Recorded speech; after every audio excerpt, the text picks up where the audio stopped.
पुरस्कृत किया है। क्यों जानते होंगे आप लोग, प्रबुद्ध लोग।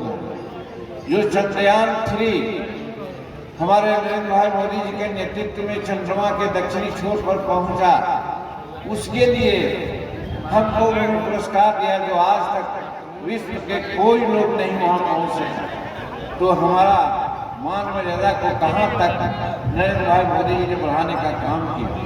दूसरी ओर हम कह सकते हैं कि 2014 में जब नरेंद्र मोदी जी आए थे तो भारत की अर्थव्यवस्था 12वां 13वां 17वां में था।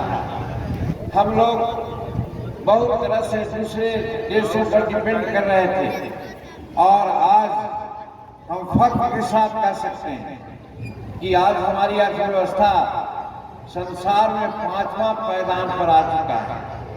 और उतना ही नहीं, दृढ़ निश्चय है और पक्का गारंटी है कि 2 वर्षों के बाद हमारा हिंदुस्तान की अर्थव्यवस्था संसार का तीसरी अर्थव्यवस्था के रूप में हो जाएगी।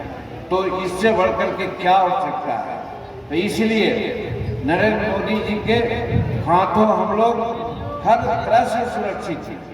तो इसलिए नरेंद्र मोदी जी का कहना कि अगली बार 400 पार का नारा उन्होंने दिया है। हमारा आपका सबका फर्ज बनता है कि 400 पार करने में आपका सहयोग होना चाहिए, आपका योगदान होना चाहिए। इसके लिए 26 तारीख को 3 छाप का बटन दबाकर अजय भाई मंडल जी को आप जिताएं। ये नहीं होना चाहिए, कहीं कहीं कंफ्यूजन होता है कि हम तो कमल पर देते रहे, हम तो कड़ाही को देते हैं, हम तो कहीं हेलीकॉप्टर को देते हैं, इत्यादि इत्यादि बात हम लोग बोलते हैं।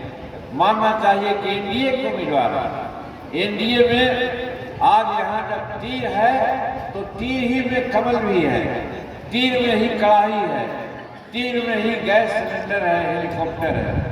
कहने का मेरा मतलब कि आज अगर तीर छाप पर वोट देते हैं तो एनडीए को वोट देते हैं, नरेंद्र भाई मोदी को वोट देते हैं और नीतीश कुमार को वोट देते हैं। इसलिए आपसे अनुरोध करने आए हैं कि आज यहाँ पर हर हालत में एनडीए को वोट देना चाहिए। जहाँ तक नीतीश कुमार की बात है, आपने देखा, आपसे पहले ही मैंने कहा, इसलिए मैंने नहीं कहा कि आपको हम बतलावे कि हम बहुत दिन से राजनीति कर रहे हैं।